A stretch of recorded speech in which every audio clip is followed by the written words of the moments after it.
Welcome to Dystopia, a place where other realities come to life, and history takes a darker turn. We look at a timeline today in which one of the most divisive personalities in contemporary politics never performs. What would have happened if Donald Trump had never been elected president? Would things have been more stable in America, or would the storm have arrived in a different disguise? Come explore the strands of a presidency that never existed, only on Dystopia. What if he decided not to make his candidacy known in the summer of 2015 by riding that golden escalator at Trump Tower? What if the 2016 election, which was among the most startling and polarizing in modern history, had gone in a completely another direction? Trump does not run for office in this possible history. And perhaps The Apprentice will be renewed. Perhaps he just doesn't think he can prevail. His name is never on a ballot, for whatever reason. And the entire course of recent history changes with that one alteration. The results of the Republican primaries are predictable even without Trump in the race. Jeb Bush wins the support of party leaders as the front-runner. More youthful conservatives are drawn to Marco Rubio. The far right is energized by Ted Cruz. However, the campaign does not devolve into anarchy in the absence of Trump's disruptive power, his fame, his populist rhetoric, and his disrespect for democratic norms. No wall chatter is present, not fake news. However, don't drain the swamp. Policy, not personality, is the problem. John Kasich gained support after months of campaigning.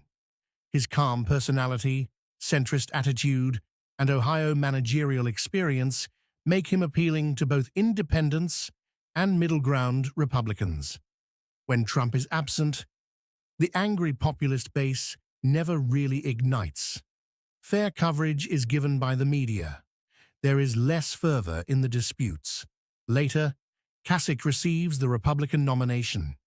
Hillary Clinton still wins the Democratic primary, despite the continued influence of Bernie Sanders on the left.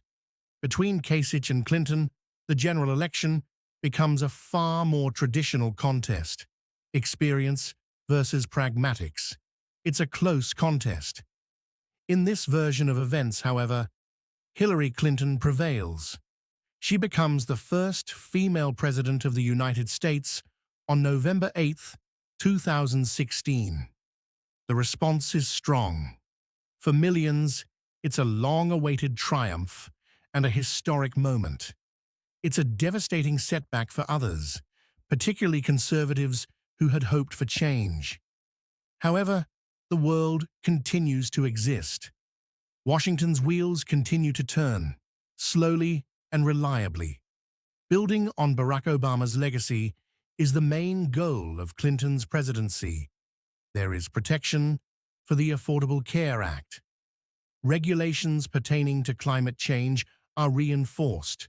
Congress has blocked planned immigration reform. President Obama's last choice for the Supreme Court, Merrick Garland, has finally been confirmed. Cases pertaining to campaign finance, labor regulations, and abortion rights take new turns when the court has a slim liberal majority. The political environment is still tense, but has become more relaxed in the interim. The White House has stopped its early morning Twitter tirades. No unexpected executive orders. No flaming demonstrations meant to make news. For better or worse, Clinton follows the book when making decisions. However, rage, resentment, and cultural frustration, the factors that contributed to Trump's rise in our timeline, do not go away. They simply simmer in silence. Then everything changes in early 2020. Under President Clinton, lockdowns at the federal level are encouraged. Masks are required. The messaging is spearheaded by public health organizations. To stop the spread, the administration works with governors of all parties. But the president has no bearing on the virus. Economic shutdowns lead to job losses, bankruptcies, and widespread anxiety. Many Americans reject the lockdowns. Demonstrations against masks begin. False information is still spreading online. Furthermore, even while the federal response is more consistent than it was under Trump, the problem still causes division in the nation. Clinton's ratings of popularity drop. She is accused of overreaching, harming small businesses, and using the pandemic as an excuse to expand government power. The voices of long-suspected conservatives are starting to be heard. They charge her with censoring, pursuing global objectives, and abandoning American freedoms. Perhaps led by someone more experienced and astute than Trump, a new wave of populism breaks out. The Republican Party reorganizes for the 2020 election. They look for someone else in Trump's place. Senator Ted Cruz might be the one.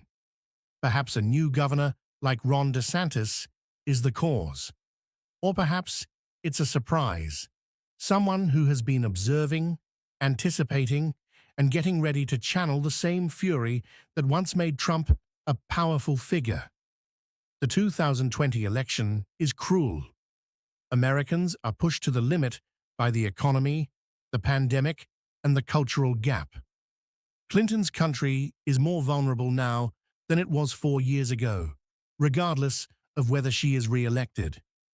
This alternate past raises some difficult questions. Would there not have been the chaos, divisiveness, and institutional stress that marked Trump's presidency? Perhaps. Muslims would not be barred from traveling. Along the boundary, there are no family divides, no impeachment trials, no riot in the Capitol on January 6th. Democratic norms were not violated, although being questioned. But the truth is that the differences in America were not caused by Donald Trump. He showed them. He exploited them. Without him, the distinctions may have remained hidden for a little while longer, but they were there all the time, waiting for someone to bring them to the surface. Ultimately, peace is not assured when Trump is taken out of the picture. It just postpones the inevitable. What America would do with the time that Trump never took is more important than simply imagining what might happen in his absence. The course of history is not linear. Yes, one individual has the power to alter the course of history, but more often than not, he exposes the world for what it is. What would have happened if Donald Trump had never served as president? Perhaps there would have been less noise in the land. Perhaps instead of shattering, the system would have bowed. However, the storm was constantly approaching, whether it was postponed or rerouted. Thus, we are left with a question that transcends all men, elections, and historical periods. Was Donald Trump the cause or the symptom? Would we still be on the brink of the same chasm if history had taken a different course? If one escalator ride had never occurred? The storm may have appeared differently in this parallel reality, but the clouds were constantly building.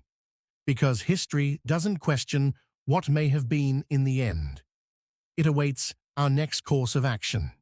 For more interesting stories, please hit the like button and subscribe if you liked this video. Don't forget to leave your thoughts in the comments below. Until next time, continue exploring the untold alternatives of history with Dystopia.